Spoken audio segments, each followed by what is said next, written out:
Hey everybody, a lot of people have asked me about the old Chevy that I have in my barn there, and I decided to make a video about it when I pulled it out this week. I had the pontoon boat up on top of it, and that's going up for sale, so I had to move the Chevy so I could get that down and get it out. So I just thought I'd do a quick video, just pulling it out and showing you a little bit about it and telling you about my plans for the future for it coming up. So pretty much there's no engine or transmission in it right now. I removed that. I was going to, replace it with like a LS engine, but I've changed my mind about that. So it's got to be towed out with the old tractor. And I'm just going to pull it out here, and you can see it's really pretty dirty. It's been parked away in there for about, I think, 7 or 8 years I've had it in there, and so it's pretty dusty and dirty, and it's a driverless car right now. I'm just going to pull it out to get it out of the way and show you. It's a 1966 Biscayne. It actually was transported in from Arizona. It belonged to a grandmother of a fellow that I worked with, and it spent its life in Arizona up till about 15 years ago. So it's a total rust-free car. Never had a drop of rust on it. So I got that out of the way. Now it's time to drop the pontoon boat down and get that out of there. Now I've got a lot of junk in the garage now that I didn't have when I put it in there, so it turned into a little bit of a job getting it out. But I had to do it, and actually it sold really quick. I couldn't believe how fast I sold it. And my wife couldn't use it anymore because of her back. We couldn't go out and bounce around on it, so I started selling all the toys that I can't use anymore the last couple of weeks, and got rid of the Harley, the pontoon boat, trailer, some old Cub Cadets I was saving, some old chipper, and some tools that I had and stuff like that. So cleaning out, and at the same time raising a whole bunch of money to buy a side-by-side. And actually I got enough now probably to pay off my truck too, so I'll be in good shape with everything gone now.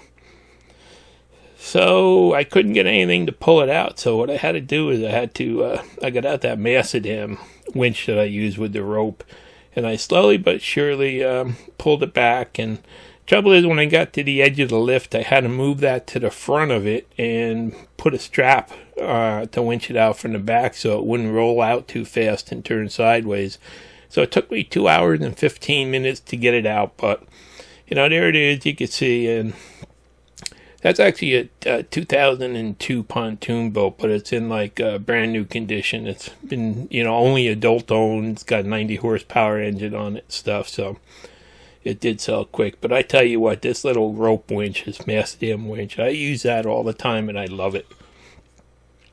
So let's go up and look at the car. It's kind of stinky from being closed up, but you can see it's in really good shape. I put new carpets in it when I got it.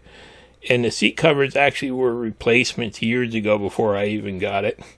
But real nice shape. And I did put a new dash pad in. The sun had cooked it. That Arizona sun is pretty nasty, but it does need a new roof liner there and some new things there. But really it's in pretty good shape for what it's in and the year it is.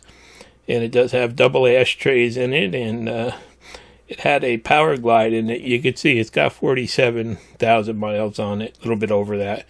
It had 44 when I got it, so I drove it to some car shows. And it is a factory air-conditioned car, which, there aren't a lot of them around now. So that's kind of what the inside looked like. And I did get out a hose and bucket of water and just gave it a quick rinse down before I took this video of the outside. So you can see it's still wet. It's got a real crummy paint job on it. It was a $200 paint job from some guy that did it in his backyard. And he didn't do a really great job on it, but it covered. When I got it, it basically had no paint on it. And it out in Arizona, the sand and the sun really destroy the paint on it.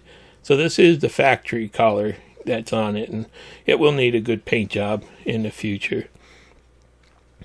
And basically the only damage on it is when the car carrier moved it out here from Arizona. They did put a little dent in the back bumper there. You can see that. And, that kind of stinks. But otherwise, all the chrome on it's still perfect and everything else. And there was a little tiny dent they put in the side there, too. But that was pounded out when it was painted. So you can see it's really, it's all there. Pretty good condition. And I decided I was going to redo it because the old 289 and Power Glide were kind of, no fun anymore. And there you see it's factory air conditioned. It came with that. But, I just recently changed my mind. We're actually, I'm going to take this in a different direction now. I just heard that GM is coming out in the third or fourth quarter of this year with a e-car kit for all the old GM vehicles. It's basically based on the Volt motor. It's a 200 horsepower electric motor and battery pack that's supposed to be direct bolt-in for any GM vehicle. So that's where I'm going if I can get my hands on one, and hopefully next spring I'll be driving this around with an electric motor in it. Now, let's just look in the trunk. There's all the old parts I took off it when I pulled the engine. But you can see the trunk is pretty much in perfect condition. It was speckle paint. I gave it a quick coat of new speckle paint when I got it, just to clean it up a little bit, put some of the new, original equipment mats in there and stuff. But basically, this car is got zero rust on it. It's really pretty amazing. And, there's the old parts. They all go in the junk, though, if I switch it to electric, so I don't need them anymore. That'll be a good thing. And here's what the hood actually looks like. That's all original paint on it. And see, absolutely no rust or damage or anything. So it is a good car to start with for this. Now, when I got it, it had some old skinny bias ply tires on it, and I did switch it to radials because we did take it to car shows for a couple years. And I don't even want to tell you what I paid for those original Corvette rally wheels. They were quite expensive at the time at a car show. But anyhow, I got the boat up, and time to clean that up. I put it on Craigslist, and actually within a day I had over 25 people that wanted to buy it. And I even had people offering to pay more than it was, I had listed it for. So that actually sold really quick. And now I got some money to get my side-by-side and do some other things with. And you can see it was basically, it had some dust on it from being up in the garage for 8 years. But it basically, like new, there was no tears in any upholstery. Everything was good on it. Absolutely zero damage to it. And so it did sell quick, even though it was a 2002, I did get good money for it. I just thought I'd, just show you a picture of this. All my toys are going down the road now, and actually I got the Chevy back up on the lift now. Thought I'd show you the underside, and there you can see there's really no rust on, much of it. The frame does have surface rust, but that's because the sand out in Arizona actually had that all sandblasted to shiny metal when I got it. And when you bring things to the Northeast, the condensation and stuff does build up some surface rust on it. So you can see any of the bare metal areas do have, just a little bit of surface rust. But otherwise, it's really going to be a good car for the electric conversion, I think. So I've had a lot of people ask me about it, seeing just little shots of it in the video when I was out working in the garage, and thought I'd do an update while I had it out to, clean it up and put it back in there and start thinking about the next phase for it. And it's funny, when we used to go to car shows and stuff, people would look at it and say, boy, that's a real grandmother's car. And it was actually, and now it's going to be a great-grandfather's car. So it's going to be, fun to have an electric vehicle like this just to power with some solar panels and stuff and use it around town. And it'll be real comfortable for my wife to ride in also, with those nice big doors to get in and out of. Hopefully GM will come through with that kit and I'll be able to get some parts on order soon. Thanks for watching. Please subscribe.